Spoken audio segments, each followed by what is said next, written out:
স্বাগত জানাচ্ছি নিউজ 24 সন্ধ্যা সংবাদে। পুরো সংবাদের সঙ্গে রয়েছে আমরা দুজন, আমি ফারনাজ জুই এবং আমি তানিয়া হারুন। দেখছিলেন সংবাদ শিরোনাম। এবার পুরো খবর। অনুসন্ধান কমিটির মাধ্যমে নির্বাচন কমিশনারদের নিয়োগের বিধান রেখে একটি আইনের খসড়া অনুমোদন দিয়েছে মন্ত্রিসভা। সোমবার প্রধানমন্ত্রীর সভাপতিত্বে অনুষ্ঠিত বৈঠকে এটি ছাড়াও আরও 4টি আইনের খসড়ার অনুমোদন দেওয়া হয়। ইসি গঠনে আইনের উদ্যোগকে স্বাগত জানিয়েছে সংসদের বিরোধী দল জাতীয় পার্টি। বিএনপির একজন সংসদ সদস্য বলেছেন, চলমান সংসদ অধিবেশনে বিলটি তোলা হবে কিনা সেটির দিকে নজর রাখবেন তারা। জয়দেব দাসের প্রতিবেদন। সোমবার জাতীয় সংসদ ভবনে অনুষ্ঠিত হয় মন্ত্রিপরিষদের বৈঠক। এতে সভাপতিত্ব করেন প্রধানমন্ত্রী শেখ হাসিনা। পরে সচিবালয় বৈঠকের বিস্তারিত তুলে ধরেন মন্ত্রিপরিষদ সচিব। জানান, বৈঠকে নির্বাচন কমিশনার নিয়োগ এবং জাতীয় মুক্তিযোদ্ধা কাউন্সিল আইন সহ 5টি আইনের খসড়ার চূড়ান্ত অনুমোদন দেওয়া হয়। নির্বাচন কমিশনার নিয়োগ আইনটি পাশ হলে কমিশন গঠনে রাষ্ট্রপতির সংলাপের প্রয়োজন হবে না। মন্ত্রিপরিষদ বিভাগের সচিব জানান, সার্চ কমিটির মাধ্যমে কমিশনার নিয়োগের প্রক্রিয়াটিকে আইনি কাঠামো দেওয়া হয়েছে। অনুসন্ধান কমিটি 1 নম্বরে থাকবেন হলো প্রধান বিচার কর্তৃক মনোনীত আপিল বিভাগের একজন বিচারক, যিনি এটার চেয়ারম্যান হবেন। তারপরে প্রধান বিচার কর্তৃক মনোনীত হাইকোর্ট বিভাগের একজন বিচারক, controller and auditor general, chairman PSC, আর 2 জন হলো বাংলাদেশের রাষ্ট্রপতি কর্তৃক মনোনীত 2 জন বিশিষ্ট নাগরিক। এদিকে আইনের খসড়া চূড়ান্ত অনুমোদনকে স্বাগত জানিয়েছে জাতীয় পার্টি। দলটির মহাসচিব বলছেন, আইনটি পাশে তারা সহযোগিতা করবেন। আমরা এটা স্বাগত জানাই। অবশ্যই যে প্রসিডিউর, সেই প্রসিডিউরে এখন খুব বেশি বাকি নাই। খসড়া অনুমোদন হইলে এটা এখন আইন মন্ত্রণালয় ব্যাটিং করে পাঠাবে, যাতে ওই পার্লামেন্টে থেকে এটা স্ট্যান্ডিং কমিটি 24 ঘন্টার মধ্যে রিপোর্ট দেবে, আলোচনায় পাস, কোনো বিষয় না, 1 সপ্তাহের মধ্যে পাস করতে পারে। তবে আইনের খসড়া নিয়ে হতাশা জানিয়েছেন বিএনপি দলীয় সংসদ সদস্য হারুনুর রশিদ।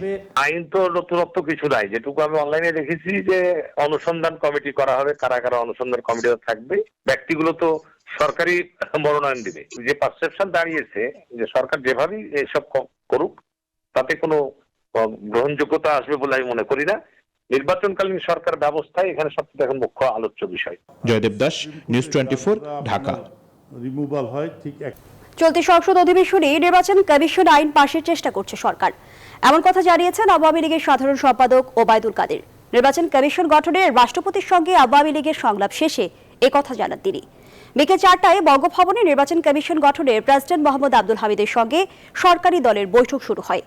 দলের সভাপতি প্রধানমন্ত্রী শেখ হাসিনা 10 সদস্যের প্রতিনিধি দলের নেতৃত্ব দেন।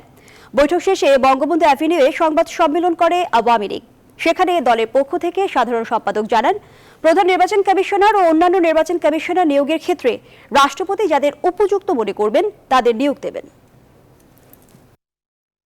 আওয়ামী লীগ যেভাবে আইন পাশ হোক, একটা গণতান্ত্রিক সংবিধানে আওয়ামী লীগ সাংবিধানিকভাবে তার সমুদয় প্রচেষ্টা অব্যাহত রাখবে।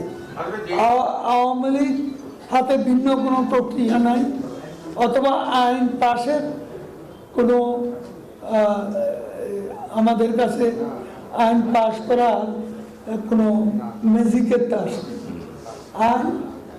আইনের নিয়ম অনুযায়ী পাশ হবে।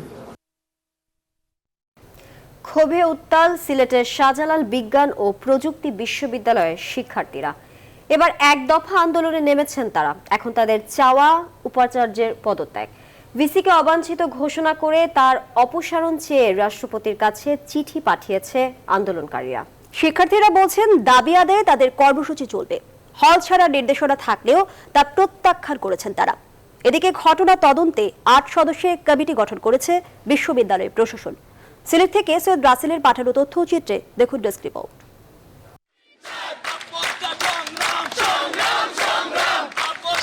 স্লোগানে মুখর পুরো ক্যাম্পাস। 3 দফা দাবি নেমে এসেছে 1 দফায়। হামলার প্রতিবাদেও চলছে দফায় দফায় মিছিল। আন্দোলনের এই ছবি সিলেটের শাহজালাল বিজ্ঞান ও প্রযুক্তি বিশ্ববিদ্যালয়ের। রোববার সন্ধ্যায় পুলিশি হামলার পর সোমবার সকাল থেকে ক্যাম্পাসে অবস্থান নেন শিক্ষার্থীরা। তাদের দাবি উপাচার্যের পদত্যাগ। বিনা উস্কানিতে সুপরিকল্পিতভাবে বিশ্ববিদ্যালয় প্রশাসনের প্রত্যক্ষ মদদে ন্যায্য দাবিতে আন্দোলনরত নিরীহ শিক্ষার্থীদের উপর পুলিশের নিষ্ঠুর হামলার ঘটনা ঘটেছে। এ সময় পুলিশের নির্বিচার লাঠিচার্জ, রাবার বুলেট ও সাউন্ড গ্রেনেডের শিকার হয় নিরস্ত্র শিক্ষার্থীরা। এতে গুরুতর আহত হয়েছে অন্তত 40 জন শিক্ষার্থী। এবং একই সাথে প্রশাসন গতকাল আমাদেরকে আজ বেলা দুপুর 12টার মধ্যে হল খালি করার যে নির্দেশ দিয়েছে তাও আমরা প্রত্যাখ্যান করছি। তারপরে আমাদের লেখাপড়া অনেক ক্ষতি হবে, যে যদি অনলাইনে অথবা বন্ধ দেয় তাহলে আমাদের হলটা খোলা রাখুক, আমরা এখানে থেকে লেখাপড়া করি, কিন্তু সেখানে হলটাই বন্ধ করে দিচ্ছে, আমরা এটা চাই না। ক্যাম্পাস বন্ধ ঘোষণার পর হল ছাড়ার নির্দেশনা থাকলেও তা প্রত্যাখ্যান করে আন্দোলনে অনড় থাকার ঘোষণা দিয়েছেন বেশিরভাগ শিক্ষার্থী। তবে হামলার পর নিরাপত্তার কথা ভেবে হল ছাড়ছেন কেউ কেউ। এদিকে বিশ্ববিদ্যালয় প্রশাসন জানিয়েছে, শিক্ষার্থী পুলিশ সংঘর্ষের ঘটনা তদন্তে গঠন করা হয়েছে 8 সদস্যের কমিটি। আর ক্লাস পরীক্ষা বন্ধ ঘোষণা করা হলেও চলবে ভর্তি কার্যক্রম। ভর্তি কার্যক্রম স্বাভাবিক রেখেছি। এটার কারণ হচ্ছে যে সারা বাংলাদেশ থেকে ছাত্ররা ইতিমধ্যে জানে যে আজকে ভর্তি হবে এবং তারা চলে এসেছে, তাদের সাথে গার্জিয়ানরা আছে এবং এইটা একটা জাতীয় ব্যাপার। 8 সদস্যের অধ্যাপক ডক্টর মোহাম্মদ রাশেদ তালুকদার স্যারকে প্রধান করে একটা তদন্ত কমিটি গঠন করেছেন এবং ওই তদন্ত কমিটি যত দ্রুত পারে আমাদের ইউনিভার্সিটির ভিডিও ক্যামেরাগুলি আছে ওগুলির উপর থেকে তথ্য নিয়ে ওনারা একটা রিপোর্ট আমাদেরকে সাবমিট করবেন। বিশ্ববিদ্যালয়ে অপ্রীতিকর ঘটনা এড়াতে মোতায়েন রয়েছে আইনশৃঙ্খলা বাহিনীর অতিরিক্ত সদস্য। Desk report, news 24। সংলাপের বিষয়ে কথা বলতে আমাদের সাথে যুক্ত হচ্ছেন আওয়ামী লীগের প্রেসিডিয়াম সদস্য জাহাঙ্গীর কবির নানক। জনাব জাহাঙ্গীর কবির নানক, প্রথমত জানতে চাচ্ছি, আমরা প্রতিবেদনে দর্শকদের সংলাপের বিষয়টি জানাচ্ছিলাম, আর কি কি বিষয়ে কথা হয়েছে?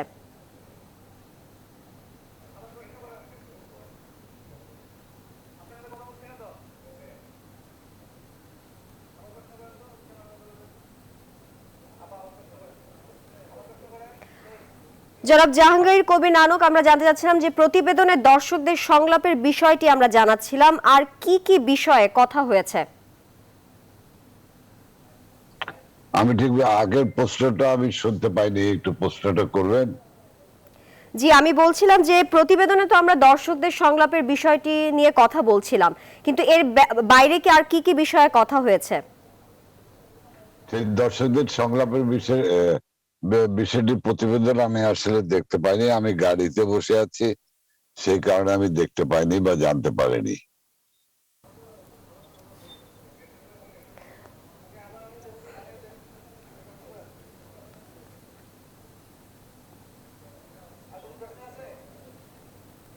জি বলবেন।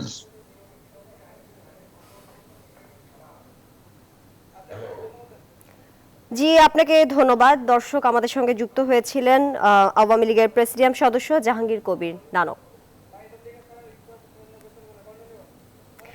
এই বিষয়ে সবশেষ খবর জানাতে আবারও চলে যাচ্ছি সিলেটের ক্যাম্পাসে। সেখানে আছেন, সরাসরি যোগ দিচ্ছেন আমাদের সহকর্মী সৈয়দ রাসেল। রাসেল, দুপুরের মধ্যেই তো শিক্ষার্থীদের হল ছাড়ার কথা ছিল, এ বিষয়ে তারা কি বলছে? আর দ্বিতীয়ত, ক্যাম্পাসের সার্বিক পরিস্থিতি আপনি এখন কেমন দেখছেন?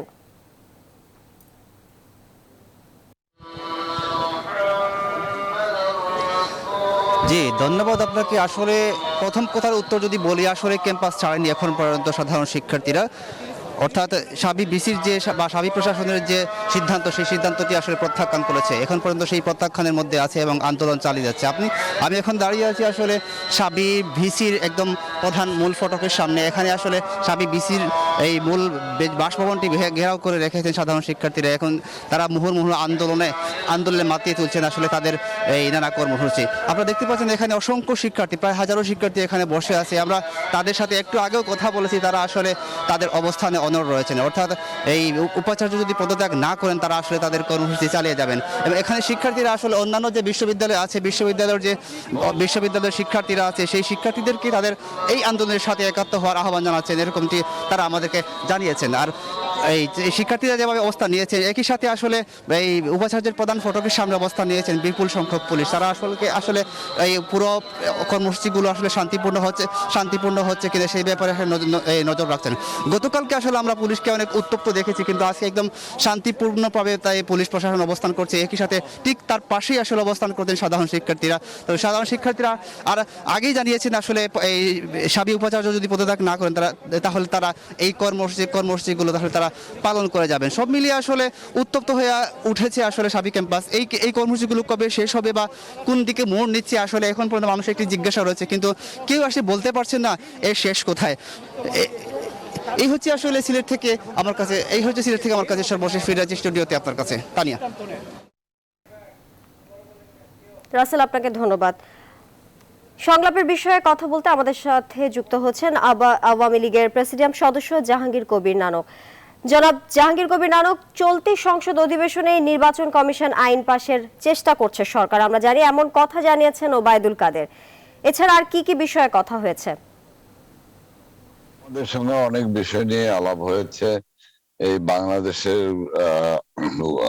গণতন্ত্রের বিকাশ এবং সামরিকতন্ত্র থেকে শেখ হাসিনার নেতৃত্বে যে গণতন্ত্রে যাত্রা, সেগুলি মাননীয় মহামান্য রাষ্ট্রপতিকে স্মরণ করিয়ে দেওয়া হয়েছে এবং বলা হয়েছে যে বাংলাদেশ আওয়ামী লীগ গণতন্ত্রকে সুসংহত করার জন্য শেখ হাসিনা নিরলস পরিশ্রম করেছেন, লড়াই করেছেন, সংগ্রাম করেছেন, বারবার মৃত্যুর মুখোমুখি হয়েছেন।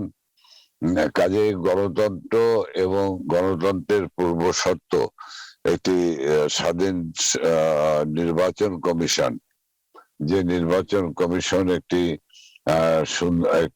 সুন্দর স্বাধীন নিরপেক্ষ নির্বাচন সম্পন্ন করবেন, সেই ধরনের নির্বাচন কমিশনই আমরা প্রত্যাশা করি।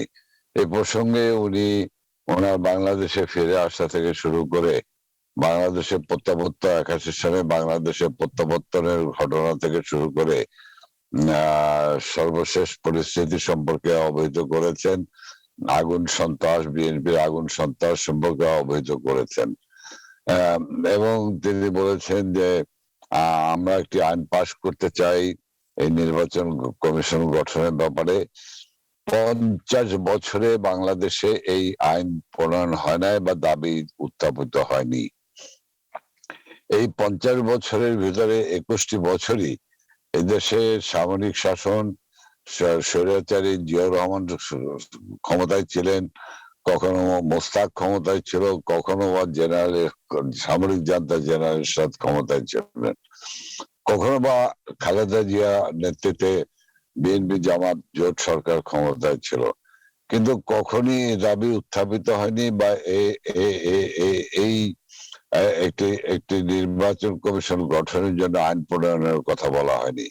কিন্তু মাননীয় প্রধানমন্ত্রী বাংলাদেশ আওয়ামী লীগের সভাপতি শেখ হাসিনা দ্ব্যর্থহীনভাবে বলেছেন যে 50 বছরে যে আইন প্রণয়ন হয় নাই, আমি সেই আইন প্রণয়ন করে গণতন্ত্রকে পাকাপোক্ত ভিত রচনা করে যাব। এবং এর জন্য আজকেই আপনি জানেন যে আজকেই মন্ত্রিসভা বৈঠকে এই আইনটি নিয়ে আলোচনা হয়েছে এবং আইন পাশ করে যথাযথ ভাবে পাঠানো হয়েছে। এখন এই আইনটি তার যে স্তরগুলি রয়েছে একটি আইন পাশ করার জন্য সংবিধানে, সেই স্তরে স্তরে যাবে এবং গিয়ে সে আইনটি পাশ হবে। জনাব জাহাঙ্গীর কবির নানক, আপনাকে ধন্যবাদ। দর্শক, সংসদ অধিবেশনে সংলাপের বিষয়ে কথা বলতে আমাদের সঙ্গে যুক্ত হয়েছিলেন আওয়ামী লীগের প্রেসিডিয়াম সদস্য জাহাঙ্গীর কবির নানক। এদিকে শাহজালাল বিশ্ববিদ্যালয়ে আন্দোলনরত শিক্ষার্থীদের উপর পুলিশি হামলার প্রতিবাদে দেশের বিভিন্ন বিশ্ববিদ্যালয়ের শিক্ষার্থীরা মানববন্ধন করেছে। রাজশাহী বিশ্ববিদ্যালয়ে বেলা 12টায় বিশ্ববিদ্যালয়ের বুদ্ধিজীবী স্মৃতি ফলকের সামনে হাতে বিভিন্ন প্ল্যাকার্ড নিয়ে মানববন্ধন করেছেন সাধারণ শিক্ষার্থীরা। সাবে প্রভৃতি শিক্ষার্থীদের উপর পুলিশের হামলার প্রতিবাদে মানববন্ধন ও বিক্ষোভ মিছিল করেছে বরিশাল বিশ্ববিদ্যালয়ের শিক্ষার্থীরাও। সকাল 11:30টায় বিশ্ববিদ্যালয়ের সামনে বরিশাল কুয়াকাটা মহাসড়কের পাশে সাধারণ শিক্ষার্থীদের ব্যানারে এই মানববন্ধন অনুষ্ঠিত হয়।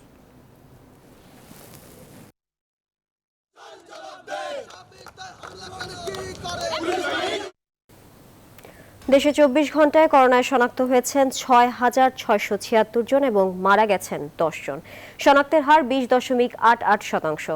সোমবার স্বাস্থ্য অধিদপ্তর থেকে পাঠানো সংবাদ বিজ্ঞপ্তিতে জানানো হয়, এ নিয়ে এখন পর্যন্ত মারা গেলেন 28,154 জন এবং শনাক্ত হলেন 16,24,387 জন।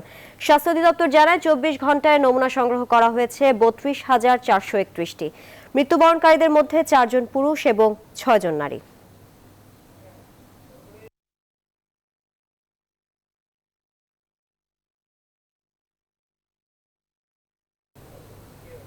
দেশে নতুন করে ওমিক্রন শনাক্ত হয়েছে 22 জনের। এ নিয়ে মোট ওমিক্রন ভ্যারিয়েন্টে সংক্রমিতের সংখ্যা 55। বর্তমানে সংক্রমণের হারও 20.88%। এখনই সতর্ক না হলে সমূহ বিপদের আশঙ্কা করছে স্বাস্থ্য অধিদপ্তর। সংক্রমণের ঊর্ধ্বগতির কারণে চিন্তিত স্বাস্থ্যমন্ত্রীও জানান, এখন থেকে বুস্টার ডোজ নিতে পারবেন 50 ঊর্ধ্ব সকলেই। পাশাপাশি দেশের টিকা ব্যবস্থাপনাকে বেগবান করতে বিভিন্ন শ্রেণী পেশার মানুষকে টিকা দিতেও নেওয়া হবে কার্যক্রম। রিশাদ হাসান জানাচ্ছেন বিস্তারিত। 17 জানুয়ারি বাংলাদেশে মোট ওমিক্রন আক্রান্তের সংখ্যা অর্ধশত ছাড়ালো। নতুন 22 রোগীর দেহে ওমিক্রন শনাক্তের এই তথ্য জানিয়েছে জার্মান সংস্থা GSAID। মাত্র 2 সপ্তাহ আগে দেশে সংক্রমণ ছিল 2% নিচে, তবে এখন তা 20.88% হওয়ায় সমূহ বিপদের সংখ্যা স্বাস্থ্য অধিদপ্তরের। এই আক্রান্তের হারটা বেড়ে যাওয়াটা আমাদের জন্য একটা অশুভ ইঙ্গিত। আমরা যদি নিজেদেরকে সংবরণ না করি এবং আমরা যদি এটাকে প্রতিহত করার প্রচেষ্টা অব্যাহত এবং শক্তিশালী না করি, তাহলে পরে বিপদের সম্ভাবনা রয়েছে। সংক্রমণের অতিমাত্রার ঊর্ধ্বগতিতে দুশ্চিন্তায় স্বাস্থ্যসেবা বিভাগও। তাই স্বাস্থ্যমন্ত্রী বলছেন, এখন থেকে বুস্টার ডোজ 50 ঊর্ধ্ব সকল নারী পুরুষ পাবেন। বুস্টার ডোজ দেওয়ার যে বয়স ছিল 60 বছর, আসমের মাধ্যমে এখন থেকেই আমরা সিদ্ধান্ত নিয়েছি 50 বছরের থেকে এখন বুস্টার দেওয়া হবে। পাশাপাশি টিকা কার্যক্রমকে আরো বেগবান করতে বিভিন্ন শ্রেণী পেশার মানুষকে গুচ্ছ পদ্ধতিতে টিকাদানের পরিকল্পনা করা হচ্ছে বলে জানান অধিদপ্তরের অতিরিক্ত মহাপরিচালক। কলকারখানায় কাজ করেন শ্রমিকবৃন্দ, পরিবহনে যারা কাজ করেন সেই সমস্ত শ্রমিকবৃন্দ এবং যে সমস্ত দোকান বা হোটেল রেস্তোরাঁয় কাজ করেন কর্মকর্তা কর্মচারী রয়েছেন, তাদের সবাইকে আমরা পর্যায়ক্রমে টার্গেটেড গ্রুপ হিসেবে টিকার আওতায় নিয়ে আসার জন্য আমাদের পরিকল্পনা করা হয়েছে। তবে এই মুহূর্তে দেশে লকডাউনের কোনো পরিকল্পনা নেই বলে নিশ্চিত করেছে স্বাস্থ্য অধিদপ্তর। রিশাদ হাসান, নিউজ 24, ঢাকা। নির্বাচনের ঠিক পরদিন হাসি মুখে মতবিনিময় করলেন নারায়ণগঞ্জ সিটি নির্বাচনের প্রধান 2 প্রতিদ্বন্দ্বী। সেখানে পরাজিত মেয়র প্রার্থী তৈমুর আলম বললেন, সহযোগিতা করতে হবে জয়ী আইভীকে। এর আগে সেলিনা হায়াত আইভী বলেন, এখন তার মূল লক্ষ্য মেগা প্রকল্পগুলোর দ্রুত বাস্তবায়ন। সাধারণ মানুষ নির্বাচন নিয়ে সন্তোষ প্রকাশ করলেও পরাজিত তৈমুর আলম নেতাকর্মীদের গ্রেপ্তারে বাকরুদ্ধ। হাবিবুল ইসলাম হাবিবকে সঙ্গে নিয়ে আরো জানাচ্ছেন অন্তরা বিশ্বাস। কথা দিয়েছিলেন আগেই, সেই প্রতিশ্রুতি রক্ষায় ভোটের পরদিনই প্রতিদ্বন্দ্বী তৈমুর আলমের বাসায় যান নবনির্বাচিত মেয়র আইভী। একসময় আইভীর বাবার রাজনৈতিক সহযোদ্ধা ছিলেন তৈমুর আলম। এ সময় নারায়ণগঞ্জের অন্যতম প্রবীণ এই রাজনীতিবিদ আইভীকে সহযোগিতা করার প্রতি আহ্বান জানান। অদৃশ্য শক্তির মতো তার মাথায় আমার হাত থাকে। অতএব এটা নির্বাচন, এটা বিষয় না, এটা নির্বাচন 16 তারিখে চলে গেছে। আগামী দিন যাতে সুন্দর হয় তার পাশে আমি ছিলাম, ভবিষ্যতে থাকবো ইনশাআল্লাহ। রাজনীতির জায়গায় রাজনীতি, কিন্তু পারিবারিক সম্পর্কের জায়গায় সেই সম্পর্কে কখনো ঘাটতি হবে না। এর আগে বিজয়ের প্রথম দিন সকাল থেকেই নবনির্বাচিত মেয়রের বাসভবনের সামনে শুভাকাঙ্ক্ষীদের ভিড়। তারা নেচে গিয়ে উদযাপন করেন এই বিজয়। মুখের যে অবয়ব বুঝাই যায় পরিশ্রান্ত ক্লান্ত, তারপরও আনন্দটা ভাগাভাগি করার জন্য তার কাছে ফুল নিয়ে আসেন। যে শুভ দিনটা দেখার জন্য আসে সকালবেলা। নির্বাচনের পরিবেশ খুব ভালো ছিল। আর এই তো দিন যে ক্যাম্পিং করছি, কালকে রাতে ডিক্লেয়ারের পরে তো শরীর ব্যথা, মনের আনন্দ অনেকটা উৎফুল্ল হয়ে গেছি আমরা। টানা নির্বাচনী প্রচারণার কারণে কিছুটা অসুস্থ হয়ে পড়েছেন আইভী। নেতাকর্মীদের প্রতি কৃতজ্ঞতা জানিয়ে তিনি উন্নয়নের ধারা বজায় রাখার আশ্বাস দেন। আমি কাজ করব, জনগণকে নিয়ে স্থানীয় সরকারের কাজ করব। পাশাপাশি আমি জননেত্রী শেখ হাসিনার একজন ক্ষুদ্র কর্মী। আমি জানি না কি পরিবর্তন আসবে কি আসবে না। আইভির নিকটতম প্রতিদ্বন্দ্বী তৈমুরের নির্বাচনের পরদিন কেটেছে আদালতে। তার অভিযোগ, নেতাকর্মীদেরকে গ্রেপ্তার, হয়রানি করাই তার পরাজয়ের বড় কারণ। অভিমান করে বলেন তিনি সরকারকে আর কিছুই বলবেন না। নির্বাচন নিয়ে শহরের মানুষের মধ্যে এক ধরনের উচ্ছ্বাসও দেখা যায় এদিন। অন্তরা বিশ্বাস, নিউজ 24, নারায়ণগঞ্জ। সন্ধ্যা 7টার সংবাদে নিচ্ছি বিরতি, সাথেই থাকুন। আবারও স্বাগত। আপনারা দেখছেন নিউজ 24 সন্ধ্যা 7টার সংবাদ। দুর্নীতির নানা অভিযোগে ঢাকা ও ময়মনসিংহ বিভাগের ডিআইজি প্রিজেন্স সহ 4 কারা কর্মকর্তাকে জিজ্ঞাসাবাদ করেছে দুর্নীতি দমন কমিশন দুদক। সোমবার সকালে দুদক কার্যালয়ে তাদের জিজ্ঞাসাবাদ করা হয়। ক্ষমতার অপব্যবহার ও ঘুষ নিয়ে কারা অধিদপ্তরের বিভিন্ন পদে জনবল নিয়োগ, টাকার বিনিময়ে বন্দীদের অবৈধ সুবিধা দেয়া এবং অবৈধ ক্যান্টিন বাণিজ্য সহ নানা দুর্নীতির অভিযোগ রয়েছে তাদের বিরুদ্ধে। অভিযুক্তরা অনিয়ম ও দুর্নীতির মাধ্যমে সরকারি টাকা আত্মসাৎ করে জ্ঞাত আয় বহির্ভূত সম্পদ অর্জন করেছেন বলেও অভিযোগ করেছে দুদক।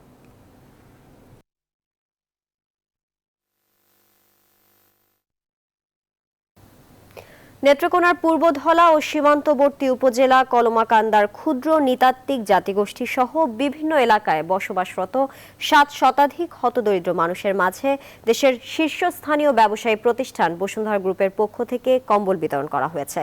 সোমবার দুপুরে সীমান্তবর্তী আদিবাসী গ্রাম নলচাপড়া উচ্চ বিদ্যালয় মাঠ ও শেখ রাসেল মিনি স্টেডিয়াম মাঠে কম্বল বিতরণ কার্যক্রমের উদ্বোধন করেন উপজেলা নির্বাহী কর্মকর্তা।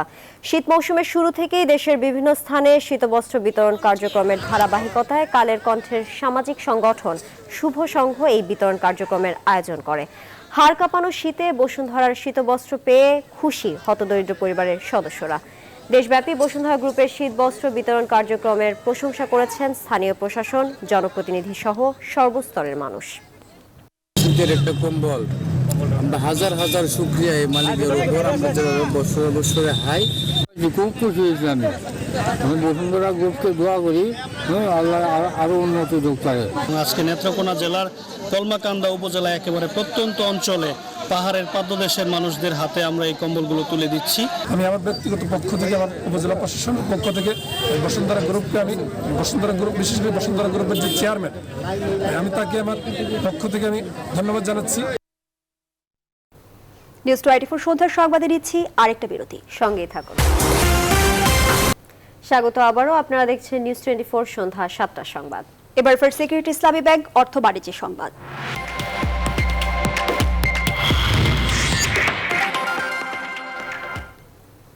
কোনো ব্যক্তি, প্রতিষ্ঠান বা বড় গ্রুপকে দেয়া ঋণ সুবিধা কোনোভাবেই ব্যাংকের মূলধনের 25% বেশি হতে পারবে না। এছাড়া অতিরিক্ত খেলাপি ঋণ থাকলে বড় অঙ্কের ঋণ দেওয়ার ক্ষমতাও কমিয়ে আনা হয়েছে। বাংলাদেশ ব্যাংক বলছে, ব্যাংক খাতে শৃঙ্খলা ও ঝুঁকি কমাতেই নেওয়া হয়েছে এমন উদ্যোগ, যা ব্যাংক খাতের জন্য ইতিবাচক বলছেন অর্থনীতি বিশ্লেষকরা। বিস্তারিত জানাচ্ছেন বাবু কামরুজ্জামান।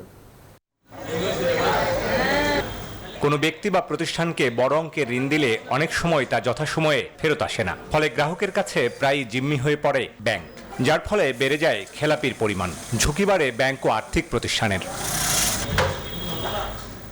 ব্যাংক খাতকে শৃঙ্খল করা এবং বড় ঋণের ঝুঁকি কমিয়ে আনতে এবার কঠোর বিধিনিষেধ আরোপ করেছে কেন্দ্রীয় ব্যাংক। রোববার বাংলাদেশ ব্যাংকের ব্যাংকিং প্রবিধি ও নীতি বিভাগের বিজ্ঞপ্তিতে দেয়া হয়েছে নতুন নির্দেশনা, যেখানে বলা হয়েছে একক ব্যক্তি বা প্রতিষ্ঠানকে নগদ ও এলসি সংক্রান্ত দায় বা ঋণ কোনোভাবেই ব্যাংক মূলধনের 25% বেশি হতে পারবে না, যা আগে ছিল 35%। ব্যাংকিং কোম্পানি আইন অনুযায়ী তো 25% আমরা আসলেই করতে, তার পেড আপ ক্যাপিটালের 25% বেশি তারা দিতে পারবে না, সিঙ্গেল বড়ারকে দেওয়া যাবে না, এরকম তো আমাদের একটা নীতি আছে। এছাড়া নতুন নির্দেশনায় অতিরিক্ত খেলাপি ঋণ থাকলে বড় অঙ্কের ঋণ দেওয়ার ক্ষমতাও হ্রাস করা হয়েছে। কোনো ব্যাংকের খেলাপি ঋণ 3% বা তার কম হলে মোট ঋণের 50% পর্যন্ত বড় ঋণ দিতে পারবে। তবে খেলাপি ঋণ 5% পর্যন্ত 46%, 5 থেকে 10% পর্যন্ত হলে 42%, একইভাবে 20% বেশি হলে বড় ঋণ বিতরণ করতে পারবে সর্বোচ্চ 30% পর্যন্ত, যা কার্যকর হচ্ছে 1 এপ্রিল থেকে। সিস্টেমটাকে ফলো করার জন্য যেমন আমরা একটা পলিসিটাকে দিতে পাচ্ছি, পাশাপাশি সিঙ্গেল বড়ার যারা করে তারা তো একটা ব্যাংকের অনেকটা ঝুঁকিও কমে যায়, তাই না? এই সার্বিক চিন্তা চেতনা করেই কিন্তু এটা করা হচ্ছে। কেন্দ্রীয় ব্যাংকের এই উদ্যোগ ব্যাংকিং ব্যবস্থাকে স্থিতিশীল ও ঝুঁকি কমিয়ে আনবে বলে মনে করছেন অর্থনীতি বিশ্লেষকরা। দেরিতে হলেও আমার মনে হয় যে বাংলাদেশ ব্যাংকের এই সিদ্ধান্তটা ভালো এবং এটার মাধ্যমে অবশ্যই সিঙ্গেল বড়োয়ার এক্সপোজার যে একটা রিস্ক থাকে সেটা কমে আসবে। এবং এই ক্ষেত্রে যেসব বড় বড় কোম্পানি তাদের অনেক টাকা লোন লাগে, তাদের বিশেষ কোনো অসুবিধা হওয়ার কথা না। তারা একটা ব্যাংকের থেকে টাকা নেবে না, তারা মোর দেন ওয়ান ব্যাংক কনসোর্টিয়াম করেও নিতে পারবে, নন কনসোর্টিয়াম করেও সেপারেটলি বিভিন্ন ব্যাংকের কাছ থেকে তারা টাকা নিতে পারবে। নতুন এই নির্দেশনা বাস্তবায়নে বেঁধে দেওয়ার সময় পরিস্থিতি বিবেচনায় বিশেষ ঋণের ক্ষেত্রে কিছুটা বাড়ানো যেতে পারে বলে মত অর্থনীতি বিশ্লেষকদের। বাবু কামরুজ্জামান, নিউজ 24, ঢাকা। এবার আন্তর্জাতিক সংবাদ। যুক্তরাষ্ট্রের সাবেক প্রেসিডেন্ট ডোনাল্ড ট্রাম্পের চুলের সঙ্গে মিল রেখে এক প্রজাতির পোকার নামকরণ করা হয়েছে। পোকাটির নাম ট্রাম্পাপিলার। সোনালী রঙের একগুচ্ছ চুলের মতো ট্রাম্পাপিলার বিষাক্ত কাঁটাযুক্ত এক প্রকার শুঁয়াপোকা। বিজ্ঞানীরা ফ্লানেল মথ ক্যাটারপিলার প্রজাতির এসব রোমস শুঁয়াপোকার নাম রেখেছেন ট্রাম্পাপিলার। পোকাটির বৈজ্ঞানিক নাম মেগালোপাইস অপারকুলারিস।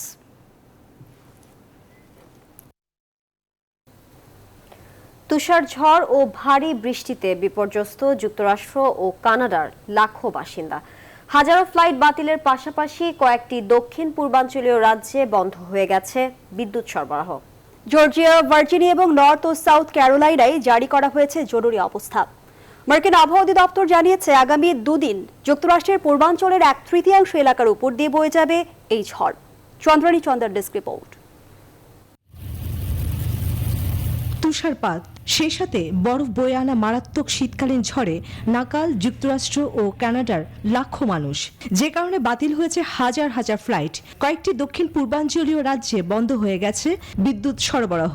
রয়টার্স জানায় ভার্জিনিয়া, জর্জিয়া এবং উত্তর ও দক্ষিণ ক্যারোলাইনারে জরুরি অবস্থা ঘোষণা করা হয়েছে। দক্ষিণ ক্যারোলাইনারের গভর্নর হেনরি ম্যাকমাস্টার নাগরিকদের রাস্তায় বের না হওয়ার পরামর্শ দিয়েছেন। This is going to be a pretty bad storm. তুষার ও বরফ সহ একটি তীব্র শীতের ঝড় রাজ্যে হতে চলেছে, বিশেষ করে অ্যান্ডারসন, গ্রিনভিল, স্পার্টানবার্গ থেকে রক হিল পর্যন্ত। ভালো খবর হলো এই ঝড় স্থানীয় সময় সোমবার যখন আসবে, স্কুল সব বন্ধ থাকবে, অনেক অফিস বন্ধ থাকবে, তাই রাস্তায় কম থাকবে যানজট। এছাড়া প্রয়োজন ছাড়া বাড়ির বাইরে না যাওয়াটাই ঠিক হবে। এদিকে মার্কিন আবহাওয়া দফতর জানিয়েছে শীতকালীন এই ঝড় আগামী 2 দিন দেশের পূর্বাঞ্চলের 1/3 এলাকার উপর দিয়ে বয়ে যাবে। চরম ভোগান্তির এই ঝড় যুক্তরাষ্ট্রের মধ্য পশ্চিম থেকে পূর্বাঞ্চলে অগ্রসর হচ্ছে। নিউ ইয়র্ক শহর এবং কানেকটিকাটের কিছু এলাকা সহ কয়েকটি এলাকায় বন্যার পূর্বাভাসও রয়েছে। এদিকে কানাডার অরেন্টিও প্রদেশেও তুষারপাত শুরু হতে পারে বলে পূর্বাভাস দিয়েছে এনভায়রনমেন্ট কানাডা। নিউ প্রদেশের সীমান্তবর্তী প্রদেশটির রাজধানী টরন্টোতে 15 থেকে 20 সেন্টিমিটার পর্যন্ত তুষারের পূর্বাভাস রয়েছে। চন্দ্রানী চন্দ্রা, নিউজ 24। সন্ধ্যা সংবাদের এই পর্যায়ে আরও একটা বিরতি নিচ্ছে, ফিরছি কিছুক্ষণের মধ্যে। স্বাগত আবারও, আপনারা দেখছেন নিউজ 24 সন্ধ্যা সংবাদ। এবার খেলার সংবাদ দিয়ে অপর স্টুডিও থেকে যুক্ত হচ্ছেন সহকর্মী পিঙ্কি সালোয়ার। ধন্যবাদ জয়। আর এবার ক্লেমন খেলার সংবাদ।